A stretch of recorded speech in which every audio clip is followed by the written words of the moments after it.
Buddha once said that all he taught was suffering and the end of suffering.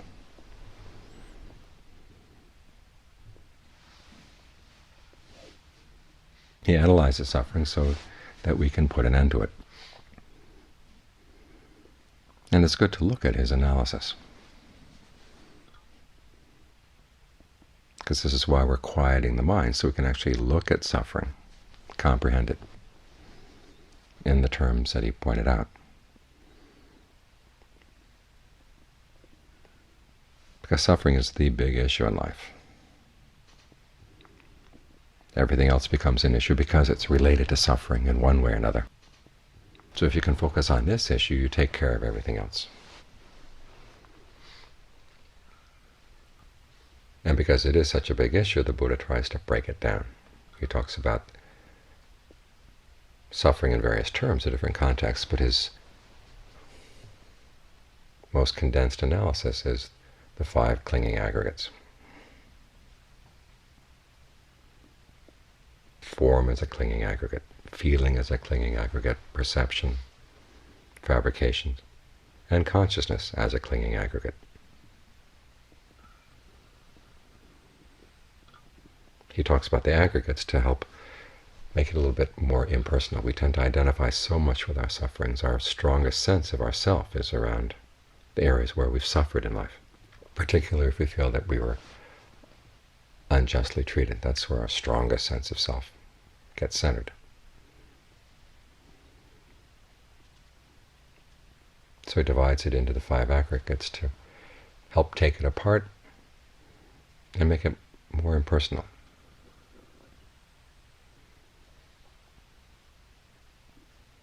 But it's not just the aggregates, it's the clinging aggregates, and it's the clinging that makes them suffering. So it's good to focus on this issue of clinging as well. The Buddha analyzes clinging into 4 types: sensuality, views, clinging to precepts and practices, and clinging to doctrines of the self. These are our strategies for happiness. The reason we cling to things is we hope to control them. Actually, the aggregates are not things, they're actually activities. Form is active in that it's always disintegrating, it's always changing. Feeling is active in that it feels pleasure or pain. Perception is active in that it perceives things like colors. In other words, it can label blue as blue, and green as green, and red as red. Fabrication is what takes each of these aggregates and tries to turn them into something else. It takes a feeling and changes it into a different feeling. Changes a perception. Because we want some other kind of perception, well, we'll change that perception. And so on down the line. So it's involved in all of the aggregates. And this is important because fabrication is essentially intention. This means that there's an intentional element in all of our suffering. We may not like the idea that we're responsible for our suffering, but the fact that we have a hand in our suffering means that we can change it. So the fact that there is an intentional element in suffering means that there is a way out, because we can change our intentions. And finally, consciousness. It's very similar to perception, but it's more passive. Conscious of different sensations. Sensations of the eye, ear, tongue, nose, body, mind. Just basic bare awareness of these things.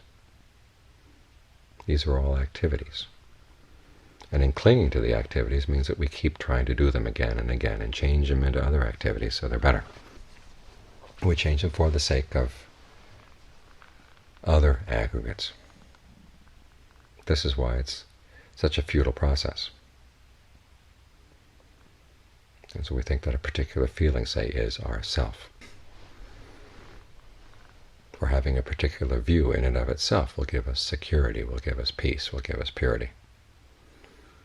And so we develop other views as means to get to that view, but then we feel that there's one that can be an end in and of itself. And the problem is these aggregates are activities, and as such they're part of a causal chain. So we think we've got something when we've formed a new aggregate, but then it turns into a process of change, so we have to keep at it again and again and again.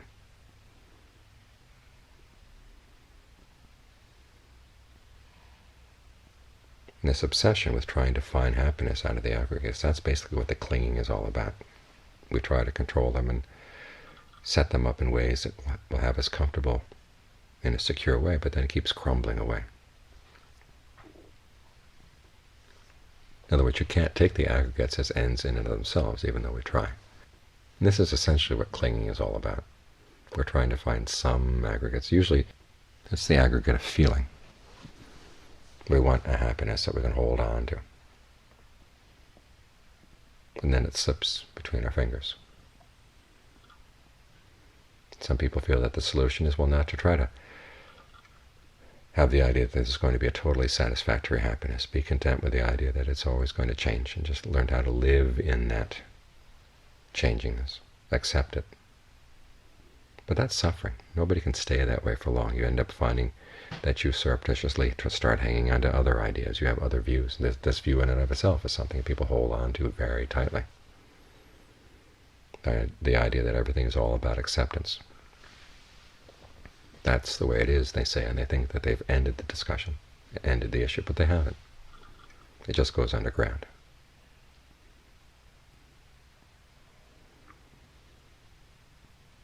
So we want to look very carefully on the one hand, what are the things that we cling to as ends in and of themselves, and two, how do we cling? The first clinging is to sensuality. We think that sensuality will bring us happiness. In other words, our sensual desires will bring us happiness. The Buddha pointed out at one point that we're more focused, we're more attached to our desires than we are to the objects of the desires. And if you doubt it, think about this. If you were told that you can't have the object you desire, you'd feel some frustration. But then you'd go and you'd find something else to desire. Try to get that. That's the way we operate through life. But if you were told that you not only couldn't have the object, you can't have the desire itself. No desire at all. The mind would feel totally hemmed in. Because here it is, obviously, suffering from stress or suffering in one way or the other. And at the very least, desire offers a way out. And as the Buddha pointed out, we're particularly attached to sensual desires because we can't imagine that there's any other alternative to pain.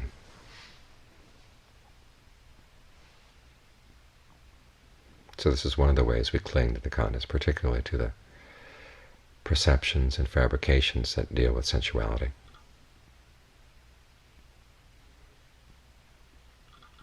You can get totally obsessed in this sensual pleasure, that sensual pleasure. Think about it for hours and hours.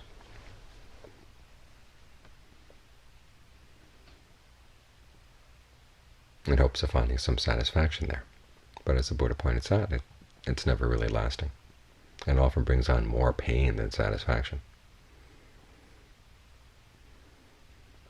Another way of clinging is through views. We cling to certain perceptions and ideas and ways of looking at things as a view that will offer us security. The most common ones in the canon are when you hold on to a view that says, this is true, everything else is false. And somehow that holding that view will get you. In and of itself will constitute purity or constitute a state of security. But it's not just fixed opinions, it's also skepticism or openness to all ideas. Every opinion has its truth. And then just staying there with the idea, well, that gets you in a secure place. Nobody can attack you. You're safe.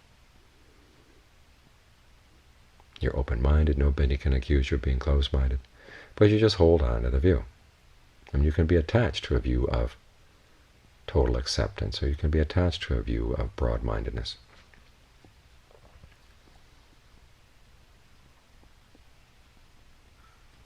So that's another form of clinging.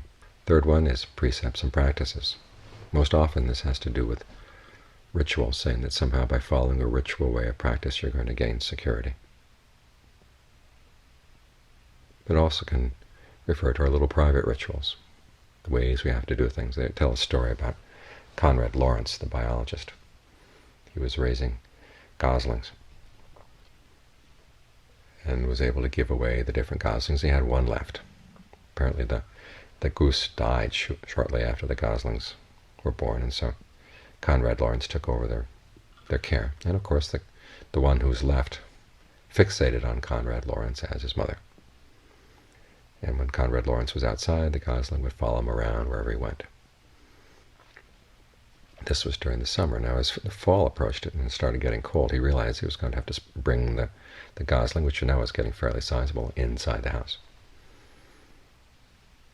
So one day, instead of feeding him inside, he just walked inside, opened the door, left the door open, and the gosling followed him in for the first time in his life. As soon as he got inside, he freaked out. He'd never been in an enclosed place before. And the hall was situated such that it went down to a window, and halfway down the hall, up the right side, there was a stairway that led up to Conrad Lorenz's apartment. So the gosling immediately, on seeing the window, went running for the window, thinking he'd be able to get outside. He got to the window, realized that he couldn't, and meanwhile Conrad Lorenz had gone up the stairs. So the gosling turned around and finally followed him up the stairs and had his meal. And then every day from then on, the gosling would follow him in the house, open the door, he'd go straight to the window, then come back, and then go up the stairway. And as time passed, the trip to the window got shorter and shorter, until it finally was reduced to simply the gosling would go to that side of the stairway, shake his foot in the direction of the window, and then go up the stairs. One night Conrad Lorenz came home from work late. The gosling was very hungry. So as soon as he opened the door, the gosling went running in and up the stairs. Stopped halfway up the stairs, started shivering all over, and then went down the stairs, over the window, then back and up the stairs, and went up for his meal. This is the way we live our lives. We're attached to certain ways of doing things and think if we don't do them that particular way, there's going to be trouble. It's somehow the pattern of our behavior. Say, even just slow eating, slow walking, all the rituals we develop around meditation sometimes can also be classed as rites and rituals. Rites, or as the technical term is, precepts and practices. And then finally, the major form of clinging is clinging to the aggregates as ourself. We identify with a certain kind of feeling, a certain perception, a certain way of fabricating our thoughts. It's not necessarily the case that we hold on to one particular thing as ourself all the time. If you looked at the pattern of your self-identification, you would see that it would shift around all the time. Sometimes you hold on to a feeling, sometimes to a perception, sometimes to the body, sometimes to consciousness, sometimes a mixture of the different ones.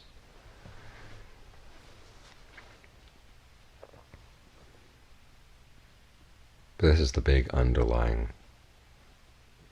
attachment, the big underlying clinging. The word the Buddha uses for clinging, upadana, can also mean feeding. We take sustenance from these things, either in feeding on them or as fuel for a fire. In fact, this is where a lot of the imagery comes together. This process of trying to find a happiness among the khandhas is like a fire constantly burning. We're tinkering with this khandha, tinkering with that one, holding on to it, trying to gain some sort of sustenance, some sort of happiness out of it, the way a fire clings to its fuel. It just keeps burning, burning, burning away. We either identify with an aggregate, or we think that the aggregate is ours, or that the aggregate is in us, or we're in the aggregate. So these views of self are not only just small, egotistical, separate selves, but they can also be a larger, connected sense of self, or a sense of being one with the cosmos. And in other words, your body and your feelings are in this larger self. That also counts as a form of clinging.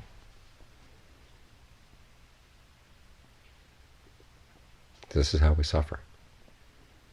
If you want to understand your sufferings, you have to look at them in these terms.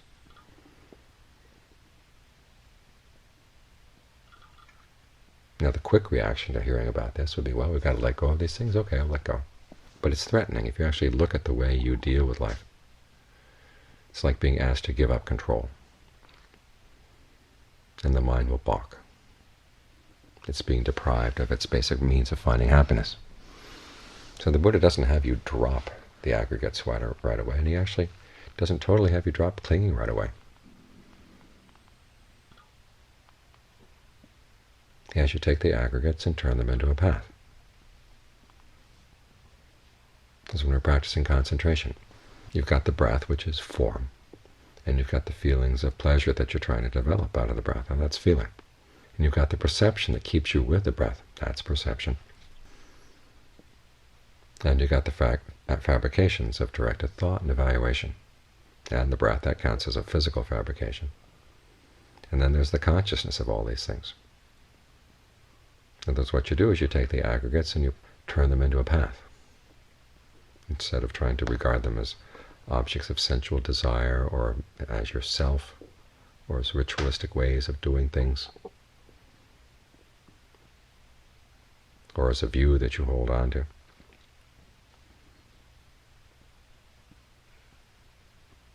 You turn them into a means. In other words, you take all aggregates, regardless, as means to an end that is not aggregates, i.e. the end, which is nirvana. This is a subtle, but it's a very important shift.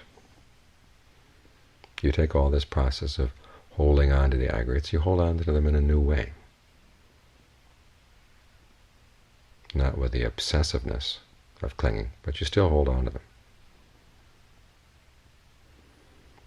And there's a role for sensuality and views and precepts and practices and ideas of the self in all of this.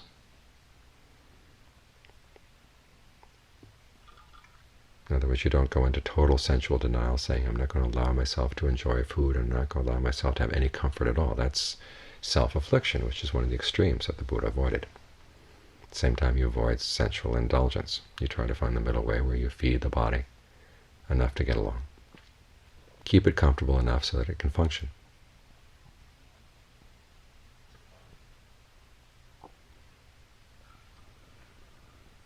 Find pleasure in the wilderness. There are all those passages in the Therigatha. Even Mahakassapa has a long passage talking about the beauties of the wilderness, because it's a conducive place to practice. He doesn't go out there just to enjoy the wilderness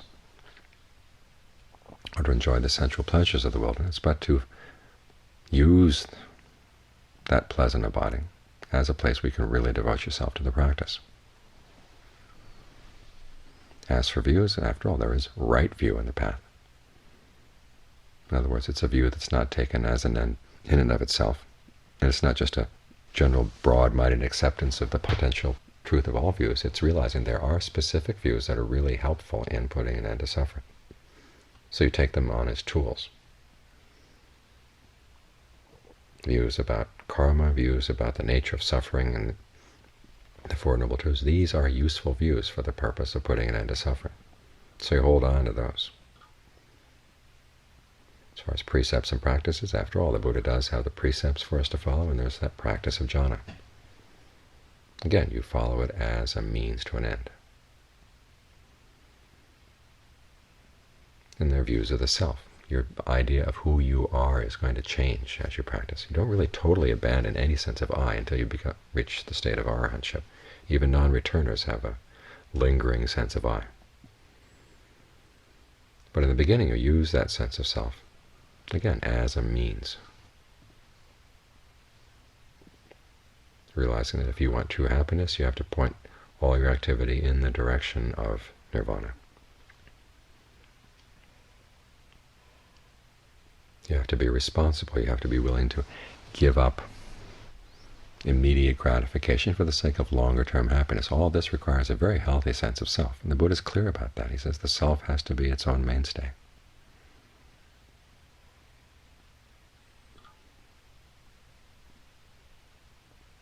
But you're using it not as an end in and of itself, but you're using it as a means.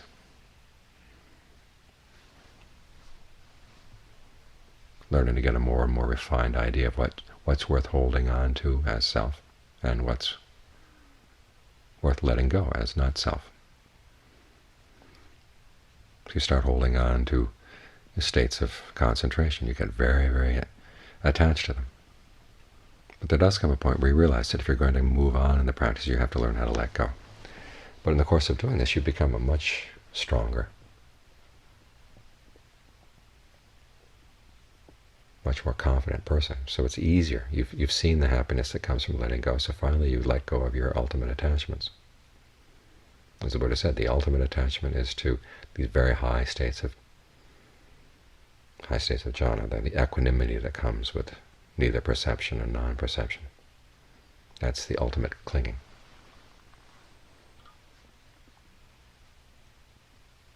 But if you've learned from the practice to this extent, you realize, okay, true happiness comes from letting go even of that amount of attachment. You can let go.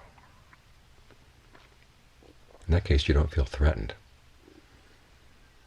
because turning the aggregates into a path has given you a whole new set of strategies. And you hold on to them as you need them, and then you learn to let them go when you don't. So that changes your whole relationship to them. You no longer feel so threatened by the idea of letting go. It becomes more and more positive, because you've seen the results that come from letting go in a wise and skillful way.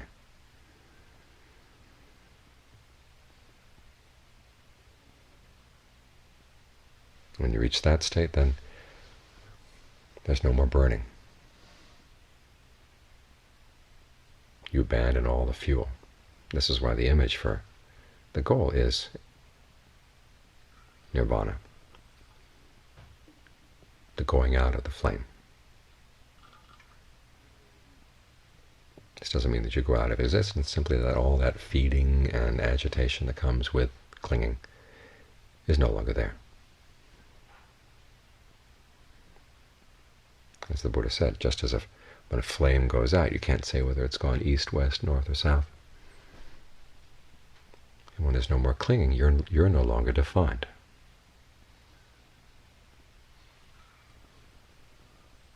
When you're no longer defined, you can't be described in any way. Total, limitless freedom.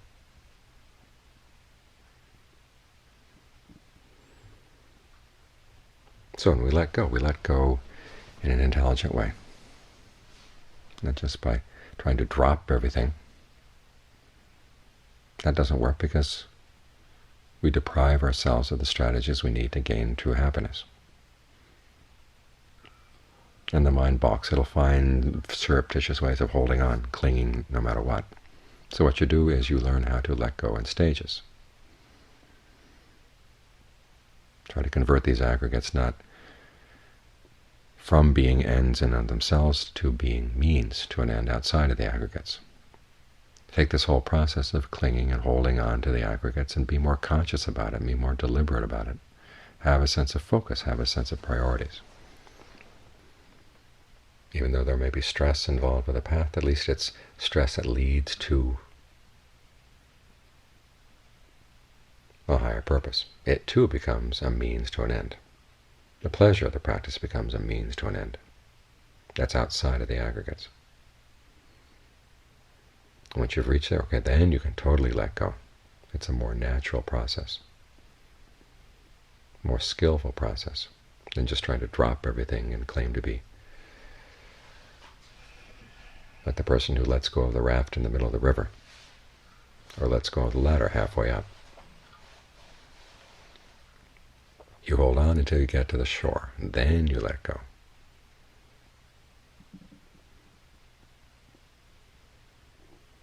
But in the meantime, learn to hold on skillfully. That's the way out. So that's how the Buddha's way of analyzing suffering helps lead to the end of suffering.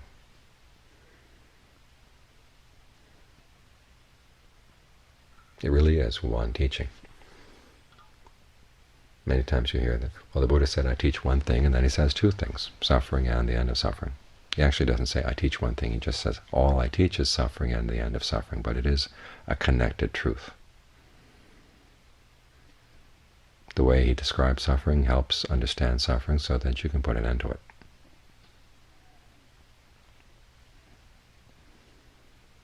As Luang Pu Dun once said, the Dharma is one thing clear through, unlike other things in the world which are in pairs and dualities, and this leads to that, and that leads in another direction. When you hold on to the Dharma, it will take you all the way to the end. You don't have to change planes in the meantime.